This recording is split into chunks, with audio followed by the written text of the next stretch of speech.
And I know one of the biggest things that's on the radar for the latter is really around the discussion of automation, right? And there's always going to be an opportunity to find efficiencies, make things better, but at the same time, like, what can you tell us about the mix of including more automation into your processes while also making sure that you've got the right kind of checks and balances from a human in the loop perspective?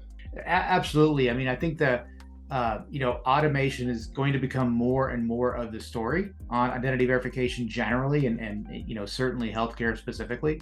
Um, I think that when you get into that, though, the more complicated the verification, the more you need to have a human in the loop to be involved. And I think about the on the provider side, if you are doing things like authenticating hospital memberships, affiliations, then you may actually have to have a human, pick up the phone and call a hospital, particularly if it's a hospital without a ton of digitized records, right? Or an easy way to kind of put an API plugin right to their system. You may have to call up, medical school to verify the graduation date of that provider. There are a lot of ways in which the automation does not exist today. It's a little bit more complex than what can be provided, or it may just simply be when you've got 50 different states and many different credentialing bodies. It just may be quite a ways off to do that. On the patient side, I think it's a little bit easier to automate some portions of the process, but I think best practice is always going to be to have a mix of automated and human-centered support to verify identity.